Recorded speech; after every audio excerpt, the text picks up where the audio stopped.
normal de un paciente. Vamos a mirar la disminución de la movilidad torácica, el paciente con EPOC, vamos a mirar esos pacientes con EPOC, con derrame pleural, con hemotoras, con fracturas costales, con tórax inestable, vemos que van a tener una disminución de la movilidad porque no van a tener la capacidad de expandir adecuadamente su tórax para sacar normalmente, como lo hacemos todos, el CO2. El edema, que puede encontrarse de origen cardíaco. Los pacientes con ICC descompensadas los vamos a encontrar. El dolor pleurítico, los pacientes no llegan diciendo tengo dolor pleurítico, pero sí nos llegan diciendo tengo dolor torácico, que casi siempre lo vamos a asociar con enfermedad cardiovascular, pero no siempre, por eso la valoración debe ser muy clara. Vamos a encontrar que el dolor pleurítico es muy asociado a las enfermedades respiratorias que cursan con dolor torácico y es casi siempre asociadas a las neumonías. La tos y la expectoración, que vemos que la tos es un mecanismo de defensa para los pacientes. Entonces, ¿qué vamos a valorar en un paciente con alteración del patrón respiratorio? Primero que todo vamos a hacer una valoración de la oxigenación. ¿Cómo vamos a hacer una valoración a partir de la oxigenación? Lo primero, una inspección basada en la coloración de la piel. Recordemos que la coloración de la piel es muy importante porque la cianosis me habla que hay alteración en el intercambio. Vamos a mirar la diaforesis en el paciente, la confusión que puede ser por aumento del CO2. Recordemos que un paciente con aumento del CO2 y con un daño neurológico, esto es muy deletérea para él, ya que el CO2 a nivel cerebral puede cursar como vasodilatador. Vamos a encontrar temperaturas aumentadas según el caso, no siempre, pero en algunas veces con los pacientes que cursan es con neumonía. Y vamos a encontrar algo en la alteración de la frecuencia respiratoria. Aquí quiero que miremos una parte importante. Hay alteraciones de la frecuencia, que vamos a ver que la eupnea es la respiración normal, que la taquipnea es aumento en la frecuencia respiratoria por encima de lo normal. Recordemos que lo normal es de 12 a 20, aunque la literatura varía mucho. La bradipnea, que es disminución de la frecuencia respiratoria por debajo de lo normal, es decir, por debajo de 12, y la polipnea o la hiperapnea, que es aumento de la profundidad de la respiración, que a veces en ocasiones también cursa con taquipnea. Les quise traer cómo lo vemos dibujado en nuestros monitores, porque es de gran ayuda para nosotros poder determinar qué hacer con el paciente. Vamos a encontrar alteraciones también del ritmo y la frecuencia. Vamos a encontrar respiraciones de Kussmaul, que es una respiración profunda, rápida y sin intervalos. Este tipo de respiración está dado mucho, que también lo denomina la literatura como la respiración del paciente cetoacidótico. Vamos a encontrar lo que es la respiración de Cheyne-Stokes o la de Biot y la apnéuxica, que está dado mucho por las alteraciones a nivel del bulbo raquídeo, o sea, por donde es el centro respiratorio. Continuamos haciendo una valoración de la oxigenación a partir de la disnea. Tenemos dos maneras de clasificar la disnea. La primera es según la clasificación que creo que todos conocemos, que es la clasificación de la NIA, que está dado por un grado 1, grado 2, grado 3 y grado 4, y una otra valoración según las retracciones del paciente. Vemos que cuando está en el cuello indica una disnea leve, costales disnea moderada y abdominales una disnea severa, o sea que ya tenemos dos formas de valorar la disnea en un paciente. ¿Qué nos regula entonces la frecuencia y la amplitud respiratoria? Entonces, tener adecuadas presiones parciales de CO2, de pH y de CO2. O sea que aquí tenemos que tener mucha claridad en cómo valorar un paciente y tener conocimientos previos de gasimetría arterial. Vamos a continuar con una valoración de la ventilación. ¿Cómo valoramos la ventilación en el paciente? Vamos a hacer una percusión en el tórax, que esta se usa mucho, casi no la vemos nosotros ni la hacemos nosotros, pero sí es muy importante es valorada en los pacientes con neumotoras y neumotoras en pacientes politraumatizados porque ayuda a mirar si hay otro tipo de alteraciones. Aquí les traigo pues como la clasificación en cómo se clasifican ese tipo de sonidos cuando percutimos el tórax. Continuamos con la valoración de la oxigenación, que es mediante la auscultación. Esa sí es primordial en todos los pacientes que nos ingresan, no solo es labor del médico, sino nosotras como profesionales. Entonces vamos a encontrar que el sonido normal se llama murmullo vesicular, que es dado por la entrada y la salida del aire a nivel alveolar, y los anormales son los roncos, las sibilancias y los estertores. La valoración de la oxigenación también la hacemos basada en el estado ácido-base del paciente. Son esos gases arteriales que no es de lado y que nos lleguen al servicio y dejarlos a un lado. Es de lado que hay que valorarlos porque somos como nosotras cuidadoras que debemos valorar ese tipo de cosas. Recordando algo que cuando hablamos de acidosis estamos hablando de un pH menor de 7,35 y una alcalosis mayor de 7,45. ¿Qué otro tipo de valoración tenemos que hacer? La valoración de nuestras constantes vitales, porque como les hablaba en un principio, la alteración del patrón respiratorio se ve reflejado en un conjunto, no es aislado, no valoramos solamente la parte respiratoria, sino todo el conjunto. Valorando inicialmente la frecuencia respiratoria, el dolor del paciente, que recordemos que el dolor es un estado que hace aumentar la frecuencia respiratoria.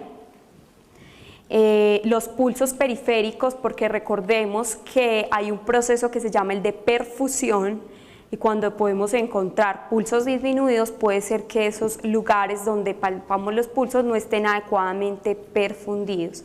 La pulsioximetría como una herramienta muy importante para poder valorar en ese momento qué tipo de oxigenación requiere el paciente rápidamente, la presión arterial, la temperatura y los estados de ansiedad y temor. Henderson nos habla mucho que los estados de ansiedad y temor es algo muy importante que valorar de los pacientes y lo dejamos muy de lado porque nos centramos mucho en las alteraciones fisiológicas del paciente. Otras variables que contribuyen a la valoración y que son muy importantes y que nos ayudan mucho tanto al equipo de los médicos como al grupo de enfermería a tomar decisiones frente a qué hacer con los pacientes es la tecnología. Entonces vamos a ver los rayos X de tórax, vamos a mirar los angio-TAC, los TAC de tórax simple y contrastado, el capnógrafo normal que casi siempre lo encontramos en una unidad de cuidado intensivo, la broncoscopia y los catéteres de Swan-Ganz. ¿Qué diagnósticos, Nanda, podemos encontrar para un paciente que tiene alteración del patrón respiratorio? Nos proporciona múltiples, pero quise compartir con ustedes estos que hay acá que me parecen muy importantes, que nos detengamos un poquito. El patrón respiratorio ineficaz, el riesgo de asfixia, el riesgo de aspiración, el deterioro del intercambio gaseoso, la limpieza ineficaz de vías aéreas, el deterioro de la ventilación espontánea y la intolerancia a la actividad. Vamos a detenernos un poquitico en ellos. Vamos a hablar que el patrón respiratorio ineficaz es definido por la NANDA como la expiración no proporciona una ventilación adecuada. ¿Qué vamos a tomar como características definitorias para cuando estemos en nuestros servicios para definir que ese paciente tiene un patrón respiratorio ineficaz? Hay múltiples, pero me quise basar en las que principalmente nos alteran el patrón respiratorio: la disnea, la taquipnea y la bradipnea. Miremos que son valoraciones muy simples para el paciente, pero que requieren de un conocimiento muy adecuado. El riesgo de asfixia, que es el aumento del riesgo, aire disponible para la inhalación es adecuado de asfixia accidental, los pacientes con cuerpos extraños en vía aérea, con unas características definitorias de insertar pequeños objetos en las vías aéreas, dificultades emocionales y procesos patológicos como pueden ser algún tipo de estenosis en la tráquea. El riesgo de aspiración, riesgo de que penetre en el árbol traqueobronquial las secreciones gastrointestinales o orofaríngeas sólidas o líquidas. De ahí muy importante la posición semisentada que nos contaba el terapeuta Jorge con nivel de evidencia 1A. Vemos que está reflejado en unos factores de riesgo: retraso en el vaciado gástrico, intubación endotraqueal, deterioro de la deglución, reducción del nivel de conciencia.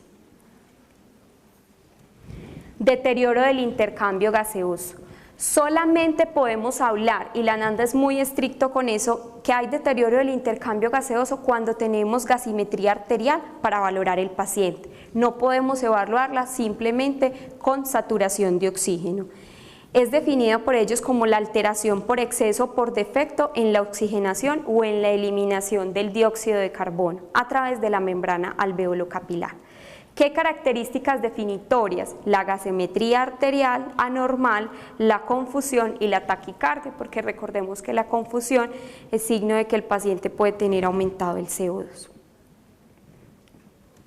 La limpieza ineficaz de vías aéreas, incapacidad para eliminar las secreciones u obstrucciones del tracto respiratorio para mantener las vías aéreas. Unas características definitorias es la ausencia de tos en el paciente, cambios en la frecuencia respiratoria, la disnea y la disminución de los sonidos respiratorios. Miremos que cada diagnóstico está muy adecuado con toda la valoración que debemos hacer del paciente. El deterioro de la ventilación espontánea es una disminución de las reservas de energía que provoca la incapacidad de la persona para sostener la respiración adecuada para el mantenimiento de la vida. Unas características definitorias: disminución de la PO2, aumento del CO2 por encima de 45, disminución de la saturación de oxígeno por debajo de 90. Intolerancia a la actividad, insuficiente energía fisiológica o psicológica para mantener o completar las actividades diarias requeridas o deseadas. De ahí muy importante valorar el tipo de disnea del paciente. Entonces, las características definitorias para poder hablar de ese tipo de diagnóstico es que el paciente tenga una disnea de esfuerzo, informes verbales de fatiga. ¿Qué cuidados de enfermería vamos a tener con este tipo de pacientes? Hay múltiples cuidados, no me voy a detener sino en algunos que están muy basados en la evidencia científica. El primero es el que todos los días hacemos con el paciente, la oxigenoterapia. Tenemos dos métodos de oxigenar a los pacientes, en este caso es mediante la oxigenación de bajo flujo o de alto flujo. Vemos que las de bajo flujo es la cánula nasal, la máscara simple y la máscara de no reinhalación, y la de alto flujo el sistema Venturi. ¿Qué diferencia hay en cada uno de ellos? Que la de alto flujo no depende del patrón respiratorio del paciente, nos da una FiO2 constante, mientras que las de bajo flujo sí depende del patrón respiratorio del paciente para que pueda tener unos niveles de oxigenación adecuados. Muy importante en la oxigenoterapia, ¿qué vamos a tener en cuenta? Que vamos a tener en cuenta que los pacientes con hipercapnia crónica no le vamos a administrar concentraciones muy altas de oxígeno, ya que esta es indicado muy bajas, porque recordemos que los pacientes con EPOC son normalmente hipercápnicos porque no tienen la capacidad de tener una adecuada inspiración y expiración. No solamente, yo quería hacer como una acotación aquí, no solamente en los pacientes con EPOC se requiere evaluar la oximetría de 20 a 30 minutos. Cuando montamos un sistema de oxigenación, le ponemos un saturador y en 5 minutos estamos diciendo, no sirvió. No, hay que hacer una buena valoración al paciente y la literatura es muy clara diciendo que se debe esperar de 20 a 30 minutos que el paciente pueda tener una adecuada tolerancia a su sistema de oxigenación. Con el uso del humidificador para las cánulas nasales. La guía de asociación de cuidado respiratorio describe que se debe cambiar de 2 a 3 días. Esto dado ¿por qué? Para evitar las infecciones en los pacientes. Si se debe o no humidificar, no